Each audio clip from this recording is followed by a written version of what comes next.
얘기죠. 판문점 정상회담 굉장히 극적으로 잘 끝났고, 두 번째 정상회담은 굉장히 깜짝.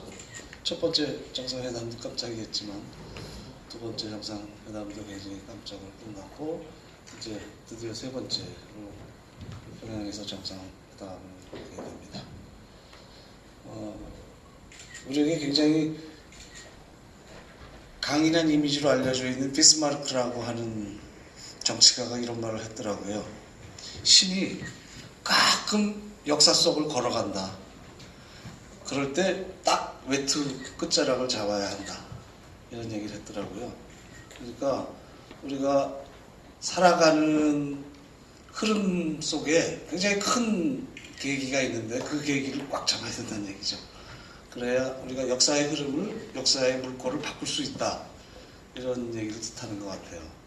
딱 그 말이 들어맞는 것 같습니다. 지난번 판문점 정상회담 열리나 안 열리나 굉장히 걱정을 했는데, 문재인 대통령과 또 옆에서 애쓰는 여러분들이, 특히 촛불 집회로 모아졌던 전 시민들의 마음이 너무나 뜨겁기 때문에 신이 역사 속을 지나갈 때 그 외투자락 빡 잡았던 것 같아요.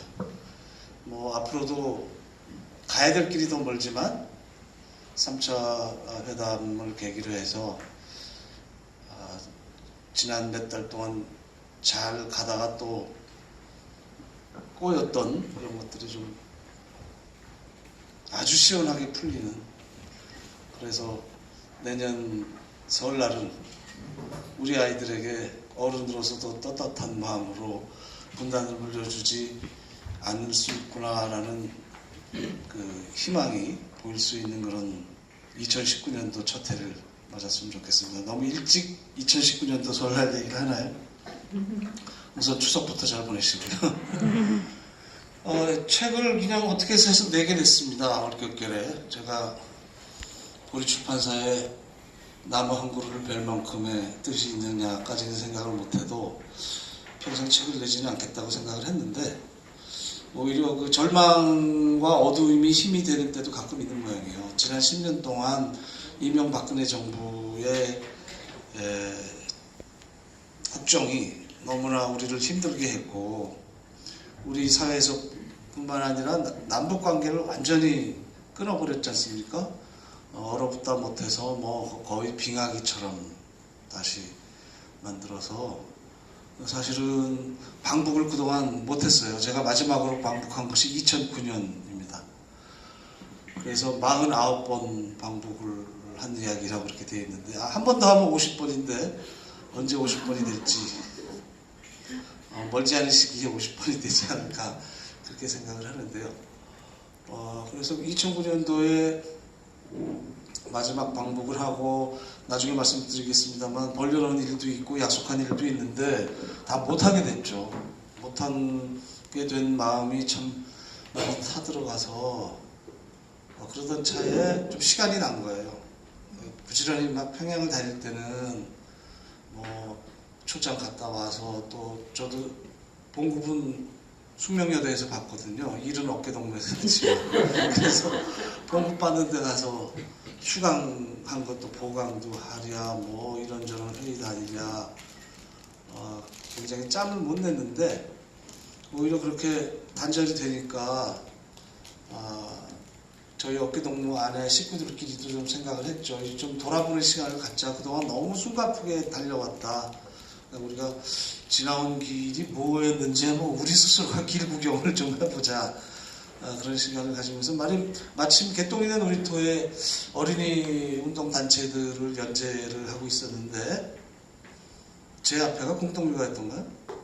여튼 뭐 그런 순서를 해서 어린이 어깨동무 이야기도 좀 이어서 실었으면 좋겠다고 해서 유문숙 선생의 그 회유와 협박에 못 이겨서 이제 연재를 이제 하게 됐습니다. 19번인가 그렇게 했던 것 같아요. 시간이 그래도 있기 때문에 다행이었고요. 그 글을 쓸 때의 심정은 왜 꼭 써야 되겠느냐 하는 생각이 들었던 것은, 사람들이 생각보다 빨리 잊더라고요. 빨리 잊어요. 물론 시련의 아픔은 빨리 잊어야 되지만 우리가 간직해야 될 기억도 있는데 굉장히 빨리 잊고 김대중 정부, 노무현 정부 기간, 그러니까 지난 10년보다 앞선 10년의 기간 동안 남과 북이 뭔가 그래도 재미있는 일, 좋은 일, 힘을 합쳐서 의미 있는 일을 했다라는 기억을 굉장히 빠르게 잊어버리고, 특히 아이들은 어른들이 얘기해 주지 않으니까, 또 종편이나 이런 데를 보면은 또 다른 식의 얘기가 나오고, 뉴스를 보면은 북이 핵을 발사했다, 금방 전쟁이 난다, 이런 얘기가 나니까 남북 간에 좋은 일이 있었다는 기억이 사라지면서 좋은 일이 있을 수 있다는 희망도 설 자리가 없어지는 것 같아요. 그래서 희망이라는 것도 난데없이 갑자기 생겨나는 것이 아니라 뭐 거리가 있어야 되잖아요. 우리가 그 맨 호공에 매달릴 수 없듯이 희망도 어떤 거리가 있어야 거기에 물을 주어서 자라나는 건데, 기억이 없어지니까 희망도 갖추지 못하게 되더라고요.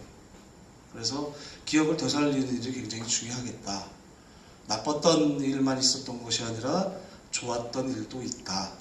좋았던 일이 있으니 우리가 기억을 되살려서 다시 그 기억을 잇는다면 그것이 희망을 만드는 일이고, 우리가 희망을 갖는다면 그 희망이 현실이 될 수 있다. 이런 이야기들을 써야 되겠다라는 절박함이 나름대로 들었습니다. 이 일 자체에 굉장히 바쁘던 거에 비해서 기억을 남겨야 되겠다. 그래서 그 기억이 희망이 될 수 있겠다. 언젠가는 남북관계가 다시 좋아질 수 있을 텐데 그때의 준비를 좀 해야 되는 게 아니냐. 그 준비는 기억을 되살리는 일이다. 기억을 되살려야 우리가 어떻게 남북이 손을 잡는 것이 좋게 손을 잡는 것인가를 상상해 볼 수 있겠다, 그런 생각이 들어서 무리하게 이 책을 썼습니다. 근데 19번 전쟁과 그걸 가지고 그냥 조금 손만 보고 그러면 될 줄 알았어요. 엄청난 착각이었죠. 그걸 제 스스로가 보니까 역시 지나간 일이 부끄러운 것도 있어요. 이거를 어떻게 연재를 했나 싶더라고요. 그래서 작년 연말부터 올 겨울 1월, 2월까지 3월까지 전부 다 새로 쓰게 됐네요. 굉장히 무리한 일을 했습니다. 그래서 4월경인가 다 초고를 완성해서 보냈더니 굉장히 훌륭한 편집자분을 만나서 전부터 끝까지 다 아래 위로 다 뒤집어 놔갖고 북쪽이 90년대 중반부터 2000년대 중반까지 고난의 행군을 했는데 저도 고난의 행군을 겪게 돼서 이렇게 책 쓰는 게 어려운 일인지 알았으면 저는 감히 생각을 못했겠다 싶을 정도로 해서, 여기 또 책을 펴내신 분도 많이 계십니다만, 저희 선배님들도 많이 계십니다만, 저는 앞으로 책을 쓰자 그러면 굉장히 심사숙고해서 해야 될 것이다, 그런 생각이 듭니다. 주로 오늘 이 책을 만드는데 참여하신